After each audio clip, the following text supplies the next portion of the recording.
Of course, telling students to just do a search for good pictures probably isn't the best idea. So I'm going to refine that idea and go to Google and kind of show you things that you should look out for.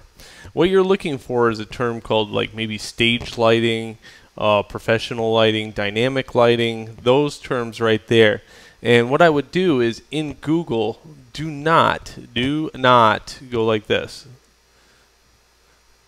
Search with, let's say, select my size. Okay, these whole like first 22 pages of things are junk. Okay, don't use them. What I want to do is find some very high-res professional images to model the light search or the color theory off of. So what I want to do is go larger than, and let's be very particular about it and go to 4096. Okay, and then I can kind of look around. This is stage lighting, by the way. I chose stage lighting because a lot of times with stage lighting, they'll add gels to the scene. Okay, here's maybe a possibility.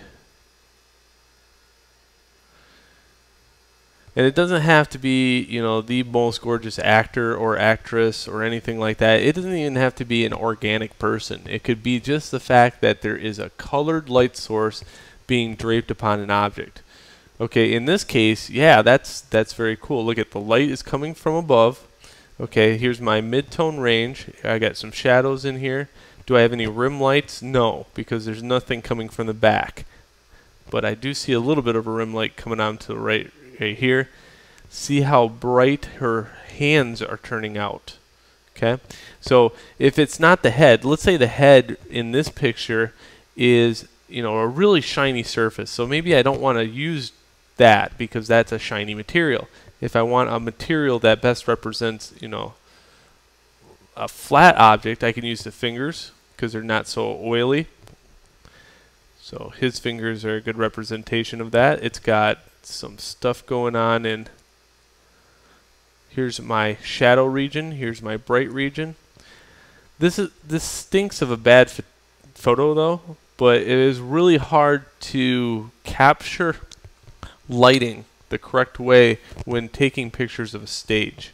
So just kind of know that there's going to be some different types of scenarios out there, but it's going to be a rare thing to find a really good photograph like the one I just did in Photoshop of this girl. Okay, trust me, I've looked, and that's what I love about, you know, having you guys look, because maybe you can find some good stuff too. This one looks good, but it's not being pulled up quite well. Being that these images are huge, however, you know, it's going to take a little while to actually get them to fully load. Outside shots, that's fine. Let's say I did some night shots.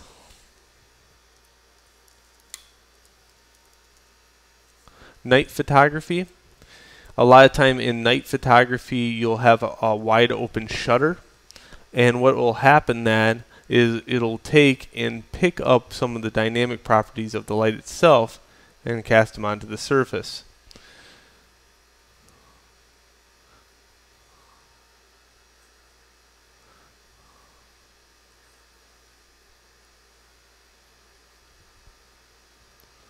So the greatest part of this assignment is finding good examples.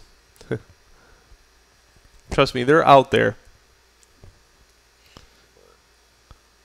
And once you find them, you're like, oh, that one's sweet.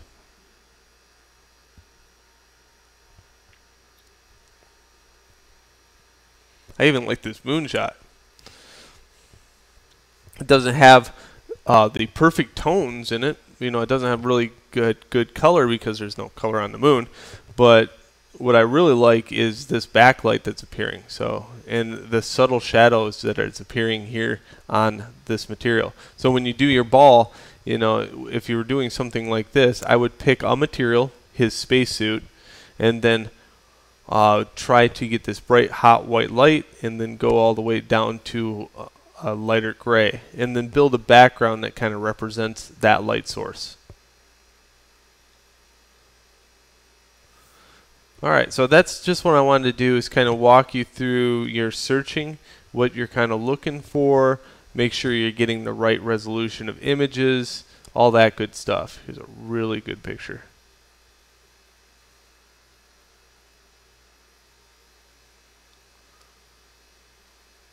And a lot of times, some of these photographers, they love to hide stuff out. So, you know, you're going to have to kind of look around and you'll see a good shot, but it's probably like copyrighted or hid out. You're not changing the actual photo at all. You're just learning from it. So it's not like you're worried about copyright or anything like that. It's just a simple color and light study. So don't worry about that aspect. Like, I love this one right here, but obviously it's not coming up. And if I right click on it and go to properties, it's going to give me some photo small. Okay, and it's leading me into a location of this right here. So if I want to take and go in here and copy this, sometimes I will get lucky and paste this up here, and I'll get that shot. Now if I want the high-res image, I bet you anything, if I kind of look at small and change that to large, the artist was probably nice enough to supply the large res image. Or even do this.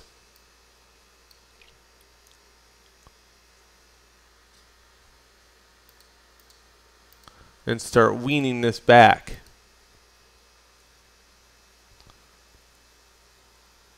Okay, take out the Google search, go straight to the company itself,